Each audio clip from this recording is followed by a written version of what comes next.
The examination room on Deck 7 smelled like antiseptic and fear. Mostly fear. Doctor.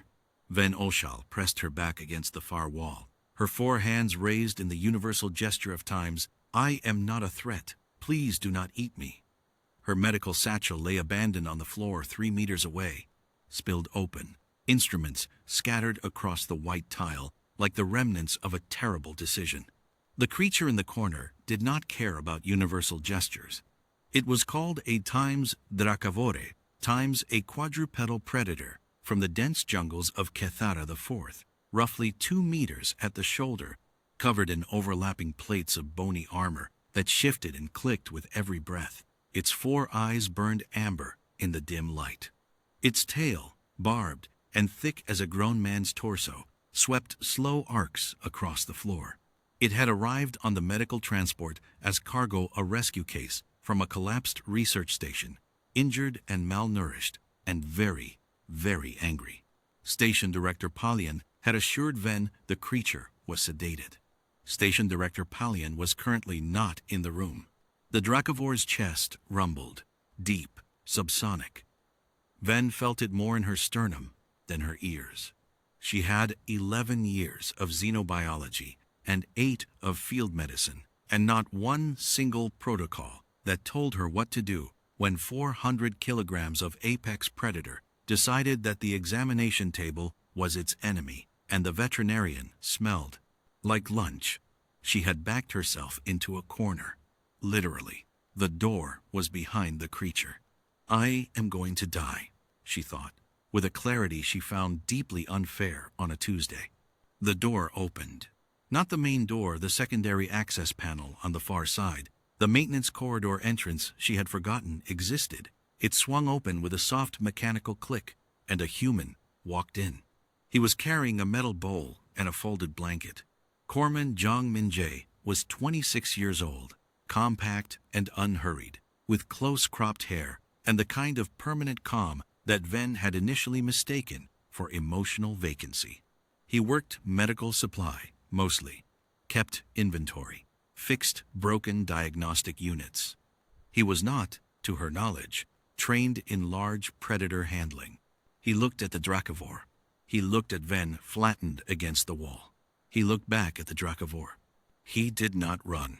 Hey, he said quietly. Not to Ven, to the creature. Hey, buddy. The Dracavore's head swung toward him.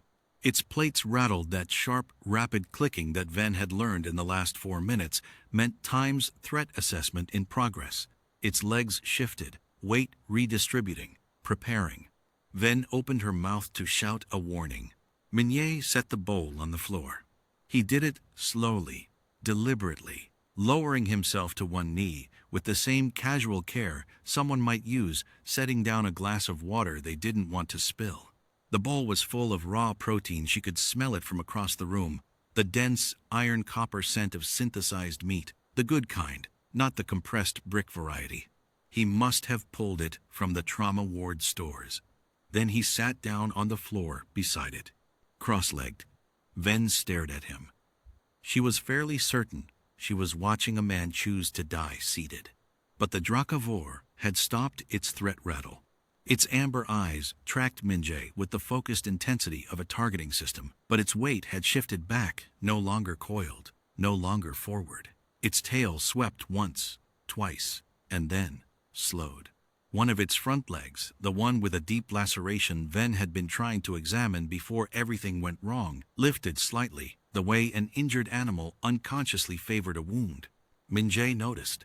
Yeah, he said softly, in the same unhurried tone. That looks bad. I'd be cranky too. He did not look away from the creature. He did not make any sudden movements. He simply sat with his hands open on his knees, the bowl of protein between him and the Dracavore, and waited. Ven became aware that she had been holding her breath. She let it out, millimeter by millimeter. Terrified, even the sound would shatter whatever fragile thing was happening in the center of the room. Dr. Oshel, Minjie said, still not turning around, still watching the creature. What do you need to treat the leg? She blinked.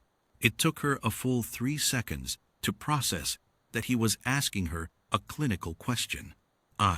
the regenerative mesh, sealing, compound.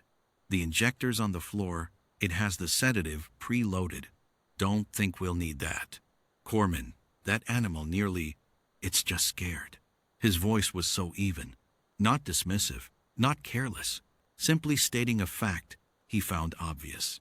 It woke up somewhere it didn't recognize. Something was hurting it, and a stranger came at it with instruments. That's not aggression. That's a panic response. The Dracavori took one step toward him. Ven's hearts, both of them, stopped. Minjay didn't move. He glanced at the bowl, then back at the creature. A gesture so subtle it was barely a movement at all. The food is here. I'm not taking it. It's yours. The Dracavore lowered its head and ate. The sound of its massive jaws working through synthesized protein, the deep rhythmic crunch, was the most surreal thing Ven had heard in 8 years of field medicine, and she had once performed emergency surgery during an asteroid impact. Okay, Minjay said, still quiet, still unhurried. Now we're going to move slowly over to the left side. You're going to tell me what you need, and I'm going to hand it to you. We're not going to loom over it. We're not going to make it feel cornered. He finally glanced back at her, and she saw something in his expression that wasn't quite calm. It was more like focused tenderness, the look of someone attending to something that mattered. It's eating. That means it trusts the room enough. Let's not waste that. Ven retrieved her satchel. It took 20 minutes.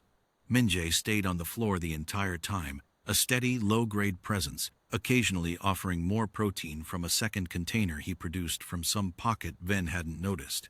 He spoke to the Dracavore in the same measured voice, not commands, not coaxing, just words. The human equivalent of times I am still here, I am still calm, nothing has changed. When Ven applied the regenerative mesh to the leg wound, the creature turned its head to watch her. Its plates rattled once, short and sharp. Minjay put his open palm against the floor, fingers spread. She's helping, he said simply. Same as me. The rattling stopped. When it was done, wound sealed, inflammation compound injected via pressure patch, Ven managed to apply without the sedative. The Dracavore now settled into a slow breathing rest in the corner, with what she could only describe as deliberate calm. Ven leaned against the wall and felt the delayed adrenaline hit her like a freight transport. Her hands were shaking. She looked at them with distant professional interest. Minjay stood, collected the empty bowls, folded the blanket he had brought and never actually used, and turned toward the secondary door. Corman. Her voice came out steadier than she expected. He paused. You've done that before. It wasn't quite a question. He considered for a moment. My grandmother kept dogs. Big ones. She bred working dogs. Livestock guardians. One of them got hit by a vehicle when I was maybe 8. She handed me a flashlight and talked me through the whole thing. Kept saying the dog could feel whatever I was feeling. He glanced back at the resting Dracavore, something warm and unguarded in his expression. Different animal, same principle.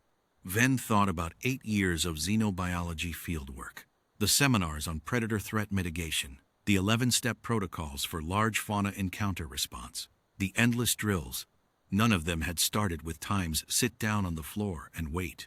The principle, she said slowly, is that fear is fear, regardless of species. Yeah. He said it simply, like it was so obvious it barely needed saying. The Dracavore wasn't trying to be a monster. It was trying to not be dead. He shrugged. A small human gesture she was still learning to read. Usually just takes someone willing to stay in the room long enough to let them figure out you're not the threat. He left. Ven stayed a while longer, watching the Dracavore breathe deep and slow, the plate rattle gone, 4 amber eyes dimmed to a drowsy half-open.